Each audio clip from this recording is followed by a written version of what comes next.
प्यारे बच्चों, जैसा कि आप जानते हैं हमने अपना जो 7वां पाठ है भूरा पत्थर, उसके मौखिक और लिखित प्रश्नों को चर्चा के द्वारा हल किया था।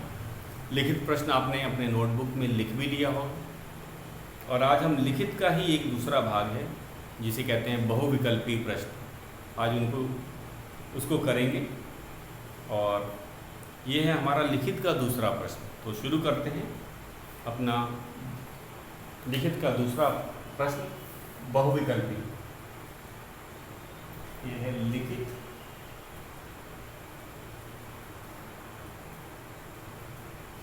का दूसरा प्रश्न है। सही उत्तर के सामने सही उत्तर के सामने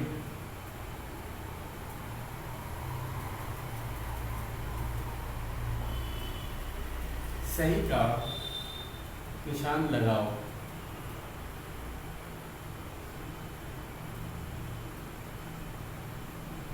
पहला है क। सुनंदा के पिता क्या थे? सुनंदा के पिता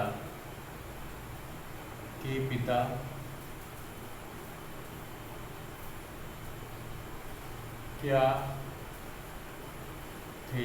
विकल्प हमें दे रखे हैं, 3 विकल्प हैं, 4 विकल्प दे रखे हैं। पहला है मूर्तिकार,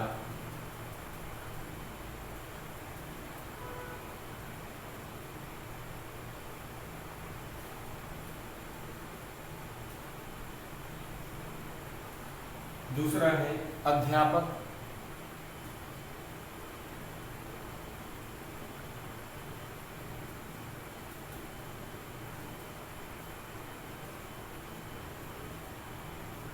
फिर है वैज्ञानिक,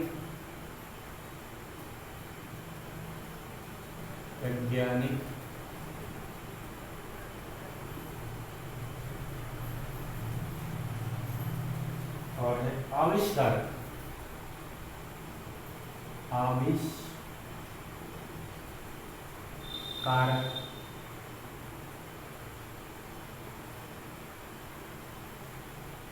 इन अलग अलग व्यवसायों के बारे में जान लेते हैं। मूर्तिकार वह व्यक्ति होता है जो मूर्तियां बनाता है। तो हमने देखा उसके पिताजी मूर्तिकार नहीं थे, अध्यापक भी वे नहीं थे, जैसा कि पाठ में बताया गया है। उसके पिताजी एक वैज्ञानिक। वैज्ञानिक क्या करते हैं? वे नई नई जो चीज़ होती हैं, जैसे कि इसमें फॉसिल की हम बात की जाए, उस पर वे शोध करते हैं, उसके बारे में जानकारी इकट्ठा करना और पुराने जीवों के बारे में पता लगाना। आविष्कारक क्या होता है? कोई चीज़ नई चीज़ बनाते हैं। तो बच्चों को सबसे ज़्यादा गलती इसी में होती है। मूर्तिकार तो नहीं थे, अध्यापक नहीं थे, ये तो हमें पता है, लेकिन वैज्ञानिक और आविष्कारक, इन दोनों में अंतर क्या होता है? आविष्कारक नई चीज़ें बनाते हैं, आविष्कारक क्या करते हैं? वो नई चीज़ों को बनाते हैं। और वैज्ञानिक क्या होते हैं? वैज्ञानिक चीज़ों पे शोध करते हैं, उनके बारे में अधिक से अधिक जानकारी इकट्ठा करते हैं। जैसे कि सुनंदा के पिता ने क्या की थी? उनको जब पता चला कि वो भूरा पत्थर जो है वो साधारण पत्थर नहीं है, वह फॉसिल है, तो उन्होंने उस पत्थर को बड़ी सावधानी से हथौड़ी से 2 टुकड़े में तोड़ा, ताकि वो बीच में छुपा फर्न का पौधा जो था, जिस फर्न की आकृति थी, उसके बारे में जान सके और जानकारी पता कर सके। तो वैज्ञानिक सही विकल्प है हमारा। तो सुनंदा के पिता एक वैज्ञानिक थे। दूसरा है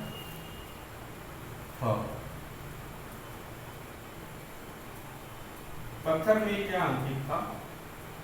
इस पत्थर की बात की गई, भूरे पत्थर। पत्थर में क्या अंकित था? पत्थर में क्या अंकित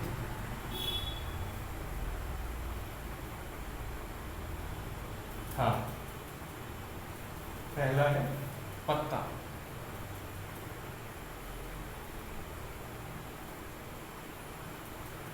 दूसरा लिखिए जीव, तीसरा विकल्प है कीट। अब ये कीट क्या होता है? कीड़े को कीट कहा जाता है, कीट। और फिर फर्न,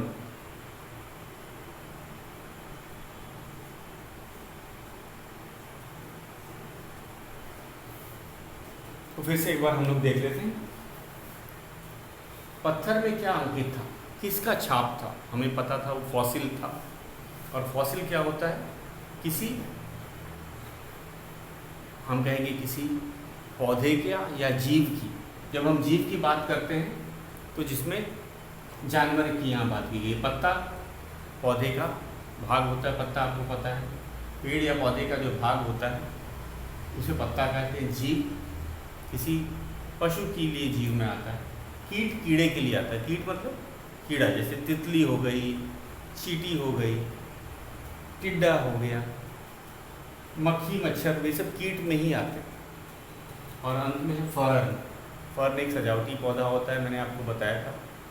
इसकी पत्तियाँ जो होती हैं काफ़ी सुंदर होती हैं। तो जैसा कि पत्थर में क्या अंकित था, और पत्थर में फर्न अंकित था।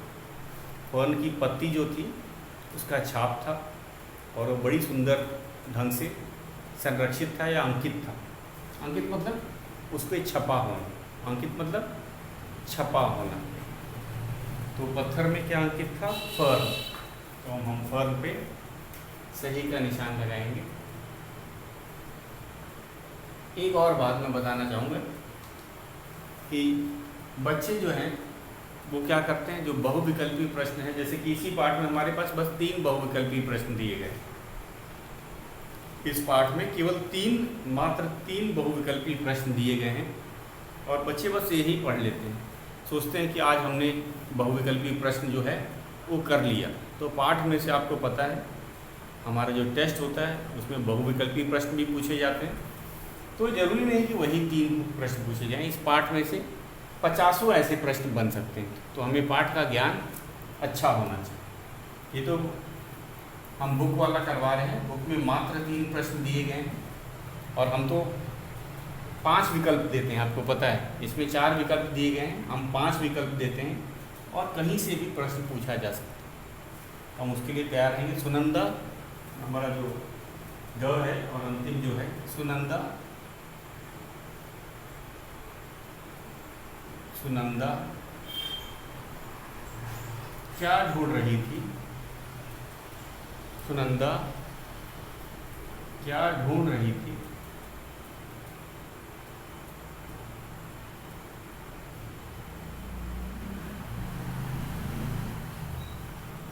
सुनंदा क्या ढूंढ रही थी? विकल्प हमारे पास हैं 3। जूते, विकल्प 4 हैं। फिर है दुपट्टा,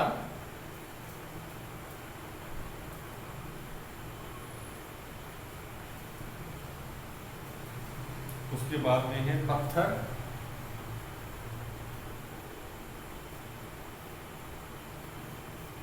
और चौथा है घड़ी।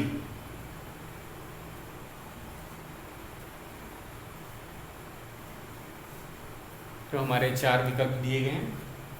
तो ये सुबह की घटना है जब सुनंदा उठी, शायद स्कूल जाने के लिए वह तैयार हो रही थी और उसने अपना दुपट्टा खूंटी पर टांगा था, जो शायद हवा से हिलकर नीचे गिर गया था और सुनंदा बहुत परेशान हो रही थी कि मेरा दुपट्टा कहाँ गया। तो ये पाठ में हमने क्या जाना, सुनंदा क्या ढूंढ रही थी? अपना दुपट्टा। तो दुपट्टा सही विकल्प है। तो ये हमारा तीसरा प्रश्न था, उसमें घड़ी नहीं ढूंढ रही थी। पत्थर तो उसने पैर से सरका कर दरवाजे की तरफ फेंक दिया था और जूते उससे तो मिल गए थे, जूते तो वह ढूंढ भी नहीं रही। तो ये था हमारा बहुविकल्पी प्रश्न। तो फिर से एक बार मैं आपको बता दूं, आप बहुविकल्पी प्रश्न पढ़ते समय मात्र जो पाठ्य पुस्तक के 3 या 4 जो प्रश्न होते हैं केवल वही नहीं पढ़ेंगे, ये पाठ में से कहीं से भी आ सकता है। जैसे उदाहरण के तौर पे मैं आपको बता देता हूँ, जैसे पत्थर ने कहाँ पे आकर चैन की सांस ली? सड़क पर, अलमारी में, सुनंदा के घर, या फिर दरवाजे के बाहर जाकर। तो इस तरह के प्रश्न के लिए भी हम तैयार रहेंगे। तो सुनंदा ने चैन की सांस सुनंदा के घर में आकर ली। तो ऐसा विकल्प, बहुविकल्पीय प्रश्न बहुत से बन सकते हैं। तो रात को भूरे पत्थर ने कौन सी आवाज़ सुनी? हम कहेंगे बस की, घड़ी की, बिल्ली की, या फिर कुत्ते की। कौन सी आवाज़ सुनी थी? घड़ी की टिक टिक सुनी थी। तो इस तरह के भी प्रश्न आप के लिए तैयार रहिएगा। पूरा पाठ ध्यान से पढ़िएगा ताकि कहीं से भी अगर कोई प्रश्न आ जाए तो आप उसे आसानी से कर सकें। अब हम चलते हैं अपने, हमने लिखित प्रश्न पूरा कर दिया है। अब व्याकरण से संबंधित जो प्रश्न होते हैं भाषा से के अंतर्गत, आज हम उनकी शुरुआत करेंगे। तो करते हैं भाषा से। तो मैं मिटा देता हूँ इसको।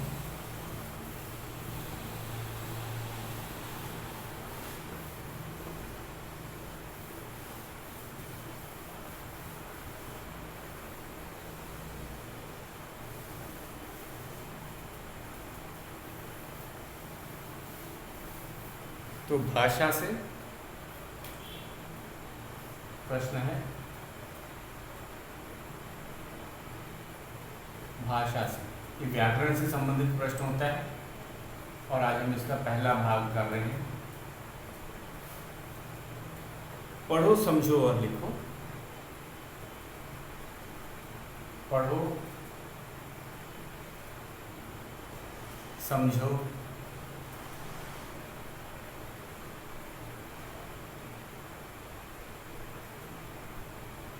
और लिखो। और लिखो। पहला है क, सुरक्षा। पहला शब्द है सुरक्षा।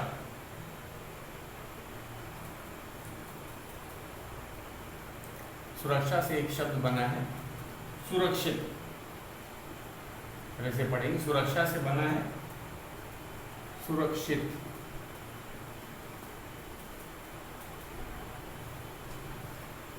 अंकन। अंकन। अंकन से बना है अंकित।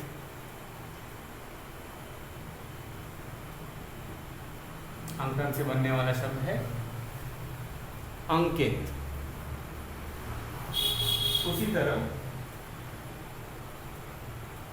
पीड़ा।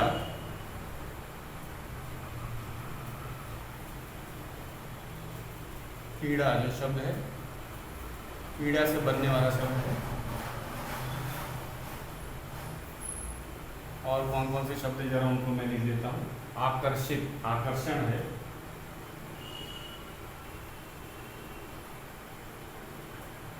आकर्षण, ये हमें पूरा करना है। मोह और प्रदूषण। प्रदूषण,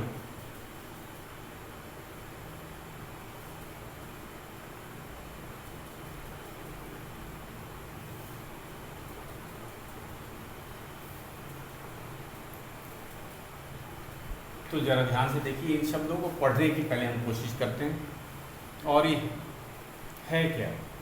सुरक्षा से बना है सुरक्षित। सुरक्षा, सुरक्षित। उसी तरह देखिए अंकन, अंकन से बना है अंकित, तो हमने देखा इत प्रत्यय लगा है, इत। जरा ध्यान से देखिए, इत छोटी ई और त, यहाँ पे हमने देखा इत प्रत्यय है। ये प्रत्यय क्या होता है? उपसर्ग और प्रत्यय आपको पता ही होगा। उपसर्ग आगे लगता है, प्रत्यय शब्द के पीछे लगता है। परिभाषा याद हो गई होगी क्योंकि अभी हमने हाल में इसको आपको करवाया था। उपसर्ग के बारे में मैंने बताया था, ये वे शब्दांश होते हैं जो किसी शब्द के आगे लगते हैं। ठीक उसी तरह जो प्रत्यय होते हैं ये शब्द के पीछे या बाद में लगते हैं और एक नए शब्द का निर्माण करते हैं।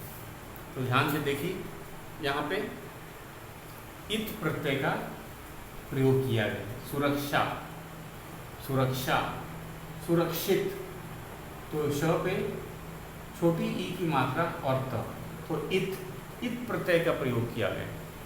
और प्रत्यय क्या होते हैं? प्रत्यय वे शब्दांश होते हैं जो किसी शब्द के बाद में या पीछे जुड़कर एक नया शब्द बनाते हैं।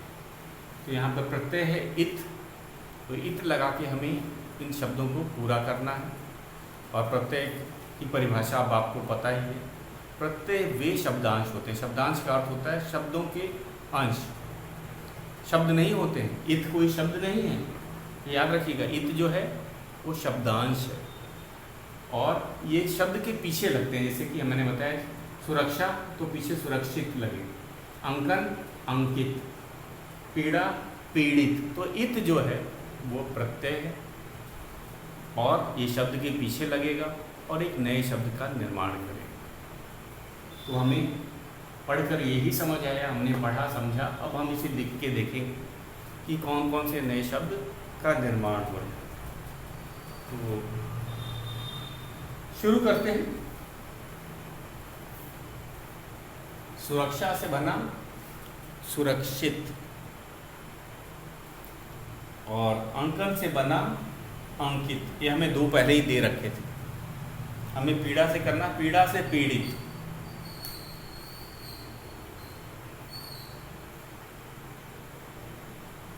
पीड़ा से होता है पीड़ित। द पे जो इत लगा है प्रत्यय, पीड़ा दर्द को कहा जाता है। और पीड़ित जो परेशान है, जैसे हम कहेंगे वह तो बुखार से पीड़ित है। पीड़ित मतलब बुखार के कारण उसे पीड़ा हो रही। अंकन किसी चीज़ का आंकना करना। अंकित मतलब छपने को बोलते हैं। सुरक्षा, सुरक्षित। जैसे घर सबसे सुरक्षित जगह है, हमें अपनी सुरक्षा का ध्यान रखना चाहिए। हमारा घर सुरक्षित है, हमारा घर एक सुरक्षित स्थान है।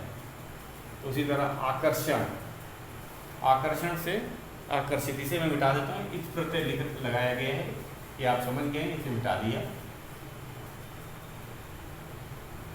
आकर्षण से बना आकर्षित। आकर्षण से क्या बना? आकर्षित, आकर्षित। एक प्रत्यय लगाकर आकर्षित। बच्चे खिलौने को देखकर आकर्षित होते हैं, उनकी तरफ खिंचाव हो जाता है। आकर्षण, मेले का आकर्षण देखते ही बनता है। मोह, मोह प्यार को बोलते हैं मोह। बच्चों को खिलौनों से मोह होता है। सुंदर खिलौना देखकर बच्चे मोहित हो गए। मोह से मोहित।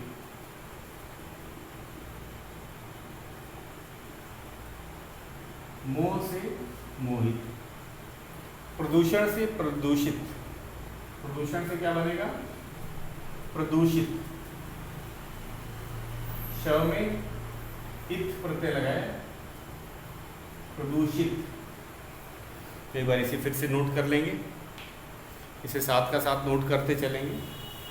और ये इत प्रत्यय लगाकर बनने वाले शब्द हैं, ये भी हमें जानकारी मिल गई है। तो हम इत प्रत्यय लगाकर इन शब्दों को लिखेंगे या बनाएंगे।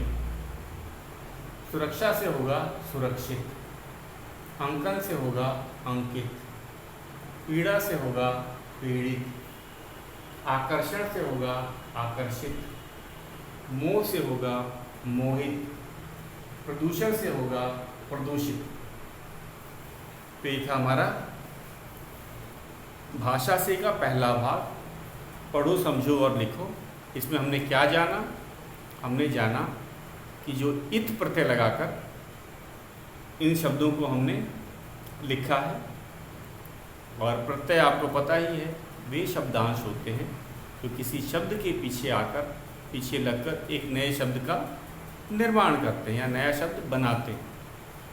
तो सुरक्षा से सुरक्षित, अंकन से अंकित, पीड़ा से पीड़ित, आकर्षण से आकर्षित, मोह से मोहित, प्रदूषण से प्रदूषित। हम पहले का अब दूसरा ख भाग पे चलते हैं। आपने इसे नोट कर लिया होगा, अब मैं इसे मिटा देता हूँ। ख भाग पे चलेंगे। क हमने कर लिया,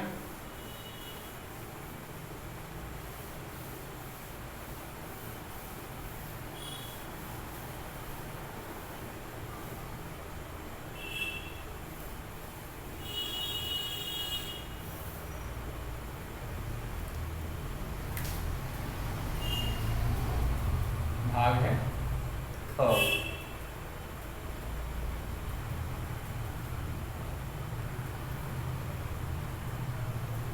ध्यान प्लस ध्यान जमा, प्लस जमा या धन भी बोला जाता है, जो प्लस का निशान आपको दिख रहा है ये है पूर्व।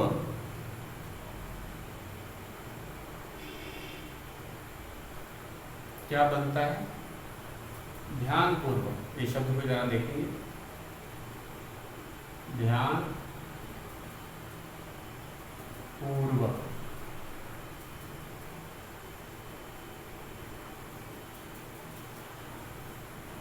ध्यान जमा पूर्वक क्या बना? ध्यान पूर्वक। तो भाववाचक संज्ञा में पूर्वक लगाने से भी क्रिया विशेषण बन जाता है। ये जरा ध्यान दीजिएगा। सबसे पहले इसको समझने के लिए हम चलते हैं भाववाचक संज्ञा। अब ये संज्ञा तीन प्रकार के होते हैं, आपको पता है। संज्ञा के कितने भेद होते हैं? तीन भेद, व्यक्तिवाचक, जातिवाचक और भाववाचक। आपको याद आ गया होगा। तो ये जो पहले जो शब्द दिया हुआ है, जैसे ध्यान, शांति, सावधानी, प्रसन्नता। ध्यान क्या है? ये जातिवाचक, अरे हम जाति बोल रहे हैं, भाववाचक संज्ञा है। ध्यान लगाना ये भाव क्या है? भाववाचक संज्ञा है। और इसमें हमने पूर्वक जो शब्द जोड़ा है, उससे जो नया शब्द बना है ध्यान पूर्वक, ये क्या है? क्रिया विशेषण। जैसे इसका मैं एक वाक्य बनाता हूँ।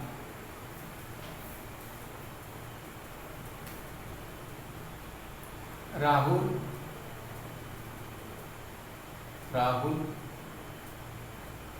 अपना काम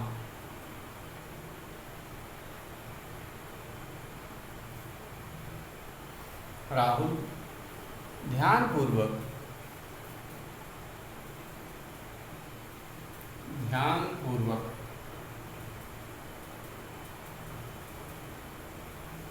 काम कर रहा है, तो ये वाक्य में जरा देखिएगा। ध्यानपूर्वक क्या है? राहुल संज्ञा है, राहुल ध्यानपूर्वक है, उसे हम बोलेंगे क्रिया विशेषण। ये क्रिया है, काम कर रहा है, ये क्रिया है।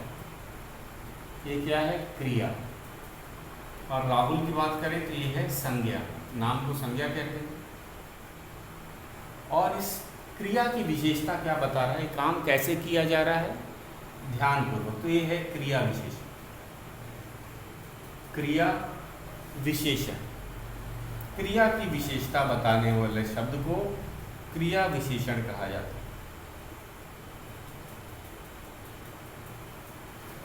क्रिया की विशेषता बताने वाले शब्दों को क्रिया विशेषण। जैसे चींटी धीरे धीरे चलती, तो चलना जो है वो क्रिया है। चींटी धीरे धीरे चलती है, और धीरे धीरे जो क्रिया की विशेषता बताई गई है कि चलने का काम चींटी द्वारा धीरे धीरे किया जाता है। तो इसमें भी हमने देखा है कि ये ध्यान जो था वो था भाववाचक संज्ञा। भाववाचक क्या होता है? जैसे मन की बात, प्रसन्नता हो गई, ईर्ष्या हो गई, खुशी हो गई, सावधानी हो गई, शांति हो गई, ध्यान हो गया। तो ये क्या थे? एक भाववाचक संज्ञा थे। अगर भाववाचक संज्ञा में हम पूर्वक शब्द जोड़ दिया जाए, ये हमने पूर्वक जोड़ा है, तो जो शब्द बनता है वो बनता है क्रिया विशेषण। तो क्रिया विशेषण क्या करता है? किसी क्रिया की विशेषता बताता है। जैसे यहाँ राहुल ध्यानपूर्वक काम कर रहा है, तो काम कैसे कर रहा है? ध्यानपूर्वक। ये काम किस तरह से किया जा रहा है? ध्यानपूर्वक, सावधानी से। तो ध्यानपूर्वक क्या है? क्रिया विशेषण। ये क्रिया हो गई और ये संज्ञा हो गई। तो इसी तरह हम बाकी शब्दों को भी बनाएंगे, तो हमें उदाहरण के तौर पे पहले से ही दे रखा है। तो अब हम आगे वाले शब्दों को भी लिखते हैं। हमारा दूसरा जो शब्द है वो है शांति जमा पूर्वक। शांति भी भाववाचक संज्ञा है। शांति जमा या धन पूर्वक। फिर है सावधानी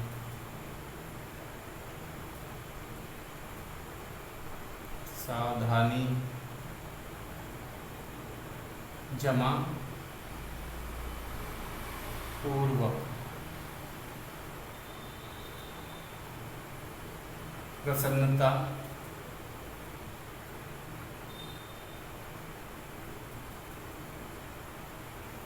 जमा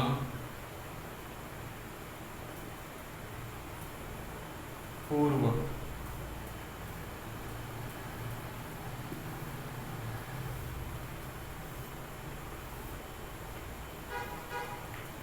तो ध्यान जमा पूर्वक, ध्यान पूर्वक। शांति जमा पूर्वक क्या होगा? शांति पूर्वक। शांति जमा पूर्वक क्या शब्द बनाएगा? शांति पूर्वक। ठीक उसी तरह सावधानी जमा पूर्वक बनाएगा सावधानी पूर्वक। सावधानी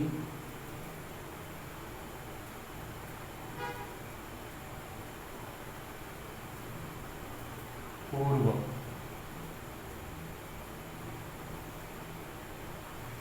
हमें चाकू से सावधानी पूर्वक काम करना चाहिए, ऐसा वाक्य आपने सुना है? सावधानी पूर्वक, क्योंकि हाथ कटने का डर होता है, तो हमें चाकू से सावधानी पूर्वक काम करना चाहिए। प्रसन्नता पूर्वक। प्रसन्नता जमा पूर्वक क्या बनेगा? प्रसन्नता पूर्वक। प्रसन्नता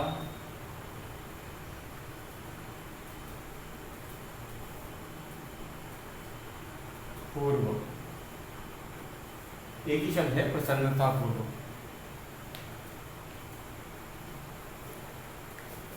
सभी भारतवासी प्रसन्नता पूर्वक रहते हैं। तो रहना एक क्रिया है, प्रसन्नता पूर्वक है क्रिया विशेषण।